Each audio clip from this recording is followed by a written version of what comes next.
little late replying to some of my YouTube email. One of them by Crazy MMI, Crazy Me, asked me 11 months ago. She said, "May I suggest you do a video on why you have 5 teepees and what brought you to such an understanding of the sweetness of simple moments spent in nature?" Or perhaps you have and I haven't seen it yet. Thanks. I don't know if I have. Not one that's just devoted to that anyway. I didn't mention, hello, this is Nancy today. Okay, now back to business. Okay, why do I have 5 teepees? I don't know. I can tell you why I have this teepee in the lane. Years ago, the very first teepee we had we built it in our yard, and then a storm blew it over, and it was down, and I didn't have it anymore, and so my husband said, "Let's put it over there," and so we put it across the valley. So that's where that is. And then when we put it over there, it was no longer convenient. I couldn't just walk in there and slump down into a reclining chair and make a campfire and hang out. I could, but it's, in the wintertime, you got a lot of snow to walk through to get down the valley and up, and if you don't have snowshoes, or it's just a hassle, right? So I wanted one right outside the door, so that's why I built this glass teepee. Of course, if it blows down, I have a lot of broken glass, but I decided ahead of time that the worst that'll happen is we'll have broken glass everywhere. And how much trouble does it take to shovel up some broken glass? 10, 15 minutes of, well, maybe 5 minutes to shovel up broken glass. So I figured it was okay to have a glass teepee there. I don't think it's going to get blown over, though, because of the way I've built it. I think I've got it very solid. Anyway, okay, so that's why I have that one there. Because I wanted a place to go sit outside and have campfires. It's glass because I just wanted a few windows in it. But then once I started using windows, I found I could just put them on the ground and stack them on top of each other and screw them into the poles. And so there was no reason to put cloth in between my windows. My windows were so perfect. They kept out all the wind. They were good, and I made sure that I turned them so that they couldn't blow in. So if they came loose or anything, the windows couldn't come in. Okay, so that's why I have that one there. The one before that was down at the highway. We have this beautiful spot on the along, there's a stream that goes through the edge of our property down by the road. And there's this really pretty place where the stream meets the road, and it makes a triangle there. And I wanted to sort of get to know that area better. I thought that's such a nice area, and I never go there. And because I would go for walks, I would pass that area all the time. I thought this would be really nice to put a teepee here. And so that's why that one's there. And I didn't close it in at first because I just wanted to lie there in a hammock and watch the birds and nature. But then my neighbor complained and said it was unsightly. Or he said, "Are you going to finish this?" And I said, see, at that time I just draped one fabric around part of it just to give myself a little privacy from the highway. And he said, "So, are we going to finish this teepee?" And I said, well, first I thought, we? Hello? I said, why? Or it is finished, whatever. And he says, "Well, it's an eyesore."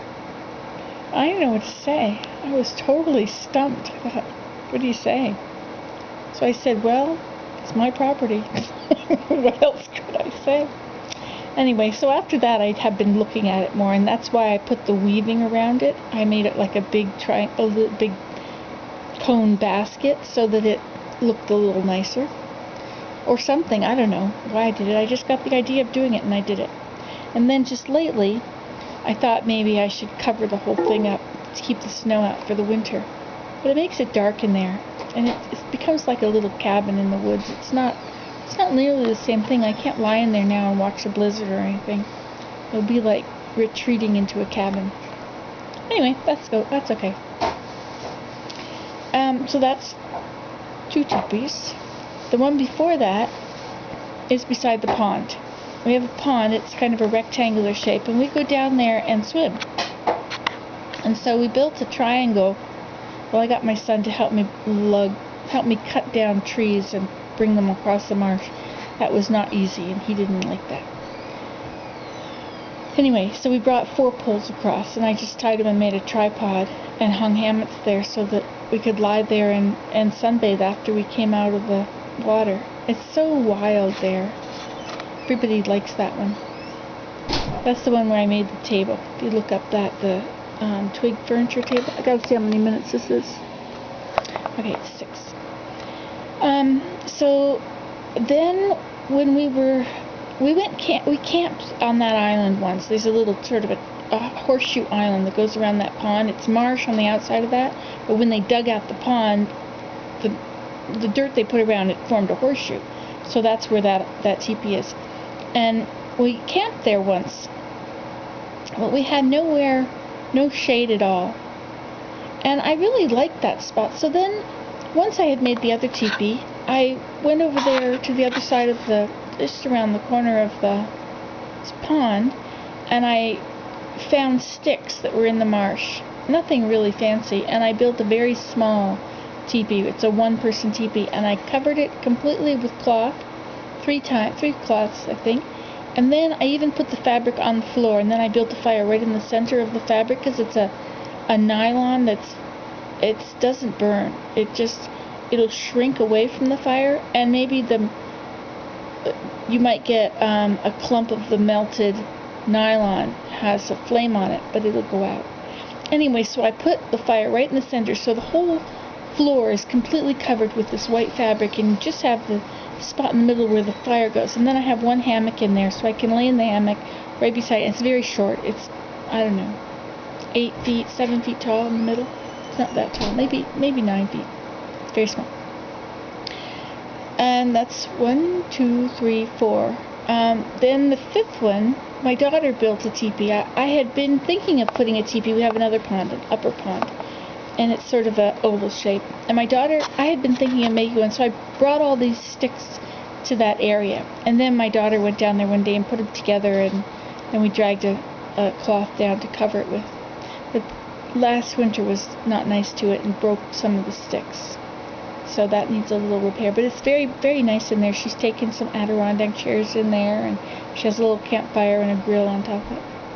Okay, and then the 6th teepee is actually the first one that we had that was right here in the yard. That's over on the hill that we see from the house. And in it are 7 chairs, 7 reclining chairs, rocker, whatever, and a nice campfire spot in the center. It's very crowded, but it's huge. It's 20 feet across at the bottom and 19 feet tall. And I like to go in there and make music with all these teepee toys I have, drums and tambourines and stuff like that. Anyway, so the reason I have these teepees is so that I can have campfires, and so I can have hammocks to lie down in, and I have all my teepees in nice places where I'd like to go. So it gives me a place to go and sit down and relax when I'm there, and some shelter. You never know when you're going to be out and have some bad weather, or you get tired, and you got a place to stop and relax. Okay, that's all I can think of. So that's for Crazy Me. Bye.